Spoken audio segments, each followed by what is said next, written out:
se o meu povo, que se chama pelo meu nome, se humilhar e orar, buscar a minha face e se converter dos seus maus caminhos, dos céus eu ouvirei a sua voz, perdoarei os seus pecados e sararei a sua terra. Os meus olhos estarão abertos e os meus ouvidos estarão atentos à oração que se fizer neste lugar. Porque escolhi e santifiquei este templo, para que nele esteja o meu nome para sempre. Os meus olhos e o meu coração estarão ali todos os dias. Se você andar diante de mim, como fez o seu pai Davi, fazendo segundo tudo o que lhe ordenei, e guardando os meus estatutos e os meus juízos, também confirmarei o trono de seu reino, segundo a aliança que fiz com Davi, seu pai, dizendo: nunca lhe faltará sucessor que governe em Israel. Pois bem, esse texto é muito conhecido e nós sabemos o seu contexto. Isso faz parte de um momento muito especial na vida de Israel. Um momento em que Salomão constrói o templo com os recursos e o desejo deixados pelo seu pai Davi. E aí então ele executa o desejo do coração do seu pai, que é construir um templo para o Senhor em Jerusalém. E na ocasião da consagração daquele templo, Salomão então prestou um culto e a glória do Senhor foi presente e encheu toda aquela casa, e eles sentiram fortemente a presença de Deus. E aí Salomão foi embora para casa, e chegando em casa, ele buscou ao Senhor em mais um momento de oração. E o Senhor então falou com ele. E esse trecho que nós lemos faz parte do que Deus falou com Salomão. Ele acabou de construir o templo e também o palácio, e tudo que ele tinha planejado fazer, ele efetuou com sucesso, diz o versículo 11. De noite o Senhor apareceu a ele e disse: ouvi a sua oração e escolhi para mim este lugar, para a casa do sacrifício. E aí ele dá uma informação aqui, que às vezes a gente esquece. Nós conhecemos bastante o versículo 14, mas nos esquecemos do seu contexto, de ler os versículos anteriores. E no versículo 12, aliás, no versículo 13, a Bíblia diz que o Senhor está falando com o Salomão de noite, após ele ter buscado a Deus em oração. Se eu fechar o céu, de modo que não haja chuva, ou se ordenar aos gafanhotos que consumam a terra, ou se enviar a peste entre o meu povo. Aí vem o versículo que nós conhecemos: se o meu povo, que se chama pelo meu nome, se humilhar e orar e buscar a minha face, se afastar ou se converter dos seus maus caminhos, dos céus ele ouve a nossa voz, perdoa o nosso pecado e sara a nossa terra. Portanto, Deus está dizendo aqui a Salomão, em primeiro lugar, eu queria chamar a sua atenção para isso, que todas as coisas, sejam elas boas ou ruins, estão debaixo do controle e do governo das mãos de Deus. Ele é o sumo governador, o rei do universo. Ele é quem manda, Ele é quem controla, Ele é quem governa. E nós sofremos por conta do nosso pecado, da nossa rebeldia, porque nós desobedecemos a Deus, nós não queremos andar conforme os caminhos retos de Deus, e aí a gente sofre as consequências.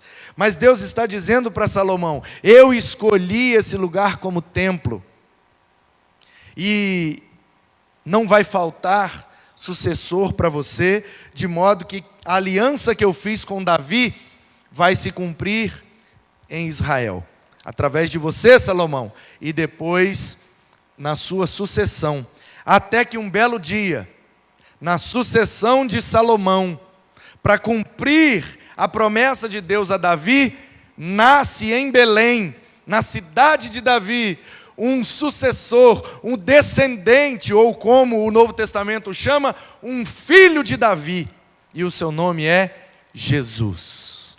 Portanto, meus queridos, esse versículo nós conhecemos muito bem. O que às vezes nós não conhecemos é o contexto em que ele foi falado e escrito, e o desenrolar da palavra de Deus, estabelecida aí no segundo livro das Crônicas. Deus está dizendo, sejam coisas boas ou ruins, eu continuarei no controle, eu continuarei no governo, e os gafanhotos passam, Deus permanece, as pestes passam e Deus permanece. Ao longo de toda a história da humanidade, temos diversas histórias e vários registros de que a humanidade foi assolada com pestes, com doenças, com gripes, com vírus. Tivemos a peste negra na Europa, a gripe espanhola e vários outros episódios em que a humanidade sofreu por uma enfermidade desconhecida que pegou a humanidade de surpresa e ela então perdeu muitas vidas. Mas uma coisa é fato, que da mesma forma que o coronavírus, da mesma forma que as enfermidades, da mesma forma que as catástrofes, da mesma forma que as adversidades e as dificuldades da vida nos pegam de surpresa, assim também será com o filho de Davi. Assim também será com a volta de nosso Senhor Jesus Cristo. Portanto, nós precisamos, mais do que nunca, estarmos centrados em Deus, na vontade de Deus, para que estejamos nele, porque a Bíblia diz que quando estamos nele não há condenação para nós, e nós temos a vida e vida eterna. Portanto, a promessa que Deus faz a Salomão se cumpre, de fato, plenamente em Cristo, porque ele é o sucessor de Davi, que vai sentar no trono e reina, governando o universo desde a eternidade e por toda a eternidade. Sabe, queridos, nós estamos prevenidos, nós estamos preocupados, nós estamos orando, nós estamos clamando a Deus, mas nós não estamos desesperados, porque a nossa esperança está no sucessor de Davi, está no sucessor do trono de Salomão, e a promessa que Deus fez para Salomão recai sobre o seu sucessor genético e biológico, Jesus Cristo, e ele não é somente um rei de carne e osso, mas ele é um rei divino, um rei transcendente, um rei onipotente, todo-poderoso, que pode nos livrar, que pode nos guardar. E nós, então, a pergunta que fica é: qual é a nossa parte nesse processo? Porque se Deus está no governo de tudo, um contexto antes do texto, Deus está no governo de tudo, ainda que venham as coisas ruins, Deus permanece no governo.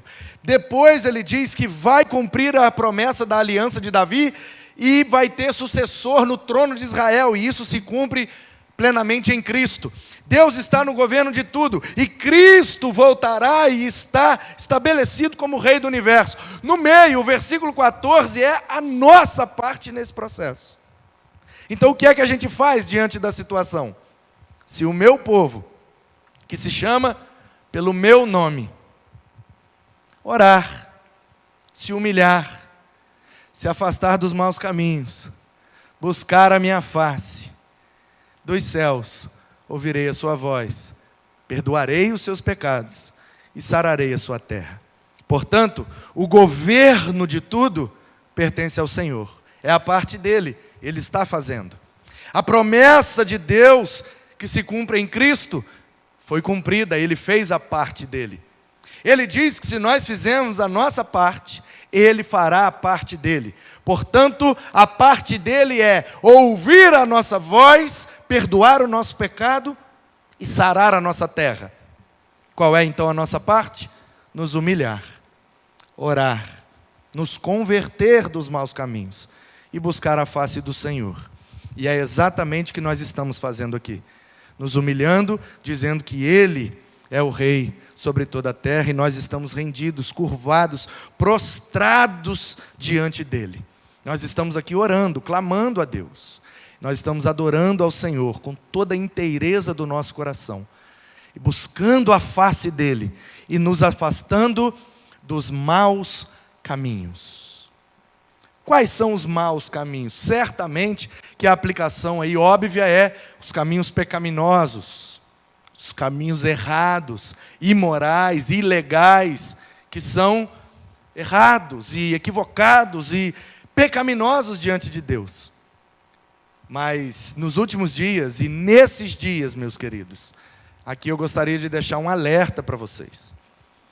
Nesses dias, os maus caminhos são os caminhos irresponsáveis, imprudentes. Porque muita gente está achando que é só uma gripezinha, que não vai dar nada. Tem muita gente que está levando a coisa na brincadeira, de forma imprudente e irresponsável, e depois pode pagar muito caro por isso. Então eu queria dizer a você, em nome de Jesus, que a nossa fé não é uma fé louca. O nosso culto é um culto racional. Porém, mesmo tendo fé, nós não queremos colocar o nosso Deus à prova. Você se lembra quando o diabo fez isso com Jesus? Mateus capítulo 4 diz que o diabo levou Jesus em espírito ao pináculo do templo e disse para ele: pode pular. Ele dará ordem aos anjos, ainda citando a Bíblia, ele dará ordem aos anjos a seu respeito e eles vão te segurar. Pode pular. O que é que Jesus responde? Não tentarás o Senhor teu Deus. O Senhor pode nos livrar? Pode. O Senhor há de nos livrar? Há. Mas nós não vamos tentar o Senhor nosso Deus. Nós vamos agir com prudência, com cuidado e com prevenção. Orando, humilhando, clamando, adorando, mas nos afastando dos maus caminhos. E a irresponsabilidade e a imprudência, nesse momento, são maus caminhos. Então eu queria pedir a você que andasse pelos bons caminhos, que você higienizasse suas mãos, tivesse sempre álcool em gel, sabonete e lavasse bem as mãos, evitasse colocar as mãos nas coisas, principalmente maçanetas, botões, qualquer coisa onde as pessoas colocam muito as mãos, evitasse abraçar, beijar, cumprimentar pelas mãos, sempre que colocar a mão em algo, lave bem. Vamos nos prevenir, irmãos, vamos evitar aglomerações, vamos evitar, se não tiver como deixar de trabalhar, vá ao trabalho, mas evite o contato, evite, falar perto das pessoas, ou deixar que as pessoas falem perto de você. Vamos nos proteger, vamos nos prevenir, porque essa é a única solução. Não tem um remédio ainda contra, não tem uma vacina, não tem nada que combata diretamente o coronavírus. Então nós precisamos prevenir, precisamos agir com precaução e com sabedoria. Sabedoria. E aí, para encerrar a minha palavra, eu queria ler um provérbio com você. Um provérbio muito simples, mas ao mesmo tempo muito verdadeiro. Provérbios capítulo 22, no versículo 3. Provérbios 22, versículo 3. Eu estou lendo na Nova Almeida Atualizada. Diz assim: o prudente vê o mal e se esconde, mas os ingênuos seguem em frente e sofrem as consequências. Em outra versão diz: o sábio vê o perigo e se protege, mas os tolos, os insensatos, seguem adiante e sofrem a maldição. Eu acho que esse provérbio é repetido em outro trecho do livro.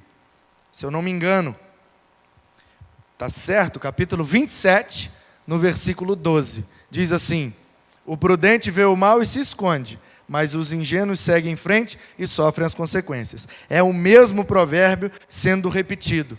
Ele está tanto lá no 22, versículo 3, como no 27, versículo 12.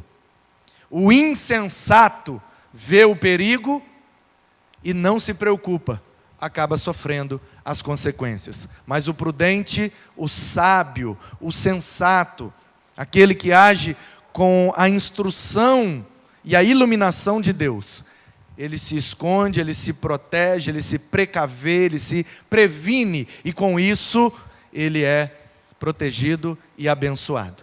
Vamos aprender com a Bíblia, vamos aprender com o provérbio, vamos aprender com a sabedoria de Deus. E nesse momento, 3 coisas nós precisamos nos lembrar.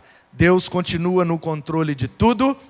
A promessa que Ele fez se cumpre em Cristo e está disponível para todos nós. E a nossa parte é nos humilhar, orar, nos afastar dos maus caminhos, buscar a face do Senhor. E crendo que dos céus Ele ouve a nossa voz, perdoa o nosso pecado e sara a nossa terra. Caso você esteja ouvindo essa mensagem e ainda não tomou a sua decisão por Jesus, faça isto agora. Creia em Cristo e permaneça em Cristo, porque nenhuma condenação há para os que estão em Cristo Jesus.